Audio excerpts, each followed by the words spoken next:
বিদ্যালয় নরেন্দ্রপুর থেকে 6 জন মেধা তালিকায় জায়গা নিয়েছে।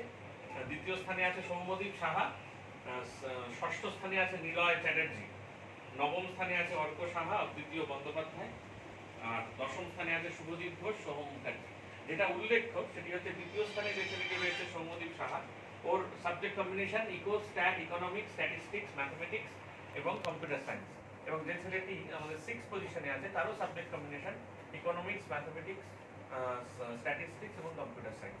9 পজিশনে দুটি ছেলে রয়েছে, তার মধ্যে একটি বিজ্ঞান বিভাগের ছেলে অর্ক সাহা, আরেকজন ছাত্র সে একেবারে হিউম্যানিটিস যাকে বলি কলা বিভাগের ছাত্র, ইতিহাস নেই ওর বোধহয় অঙ্ক ছিল, ভূগোল, গণিত, ইকোনমিক্স এবং পলিটিক্যাল সায়েন্স এই সাবজেক্ট।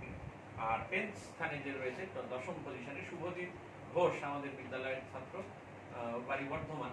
শুভদীপ ঘোষেরও একেবারে পিওর হিউম্যানিটিস যাকে বলা হয়, হিস্ট্রি, জিওগ্রাফি, পলিটিক্যাল সায়েন্স এবং ইকোনমিক্স, এই নিয়ে ছেলেটি 10th পজিশনে হয়েছে।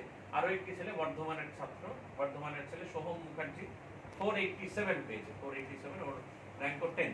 উল্লেখ্য সোহম মুখার্জি জেই মেন্সে খুব ভালো র্যাঙ্ক করেছে, গোটা ভারতবর্ষে জেই মেন্সের পার্সেন্টাইলের নিরিখে ওর all India rank 328, 328 Soham Mukherjee.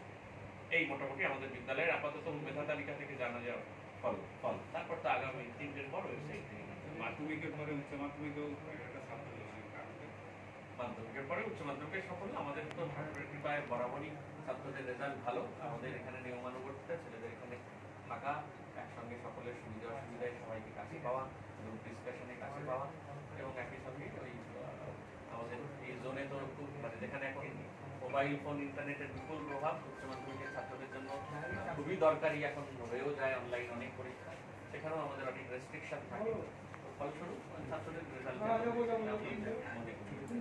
এবারে যে 6 জন হয়েছে তারা কি মাধ্যমিকে এরকমই মেধা তালিকায় ছিল?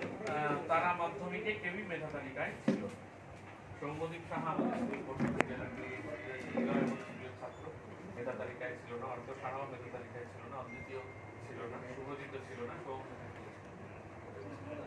ভালো রেজাল্টের একটা চাবিকাঠি কি রামকৃষ্ণ মিশনের পরিবেশ? হ্যাঁ নিশ্চয়ই, এটা নরেন্দ্রপুর রামকৃষ্ণ মিশন সম্পূর্ণ আবাসিক বিদ্যালয়, আর একই সঙ্গে তপবনের মতো একটা পরিবেশ নিশ্চয়ই অবশ্যই চাবি।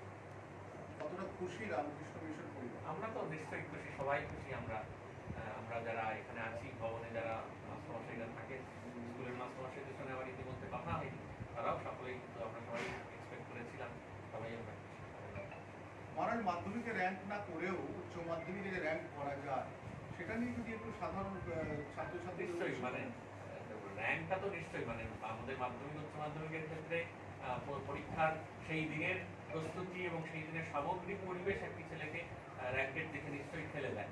তবে মাধ্যমিকে র্যাঙ্ক করলে যে উচ্চ মাধ্যমিকে র্যাঙ্ক করতে করবে এমন কোনো মানে নেই। নিরন্তর পড়াশুনো, একসঙ্গে রেগুলার প্র্যাকটিস, পুরোনো বছরের প্রশ্ন ধরে ধরে এগিয়ে যাওয়া, সময়ানুবর্তিতার সঙ্গে সঙ্গে এগুলি করলে নিশ্চয়ই মানে আমাদের এই মেধা তালিকায় আমাদের যে র্যাঙ্ক বলে যাকে বলি তা আমাদের নিশ্চয়ই খুব সহজেই আসবে, করতলগত হবে।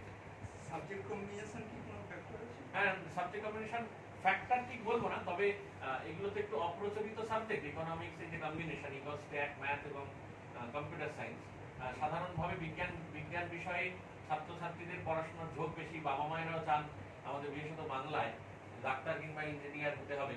এর বাইরেও যে ইকোস্ট্যাট ম্যাথ একটা রয়্যাল কম্বিনেশন বলা হয় এবং পরবর্তীতে প্রতিষ্ঠা হওয়ার, গবেষণা করার বিপুল সুযোগ, সেইগুলি সম্পর্কে আরো ছাত্রছাত্রীদের অবহিত হওয়া দরকার, অভিভাবক অভিভাবকদের অবহিত হওয়া দরকার, এবং সেখানে যে সাফল্য খুব সুন্দরভাবে আসে এটি কিন্তু তার অন্যতম স্বাক্ষর রাখে। বিগত বছরে যে ছাত্রটি আমাদের পশ্চিমবঙ্গে প্রথম হয়েছিল তারও কিন্তু সাবজেক্ট কম্বিনেশন ছিল ইকোনমিক্স, স্ট্যাটিস্টিক্স, ম্যাথমেটিক্স এবং কম্পিউটার সায়েন্স।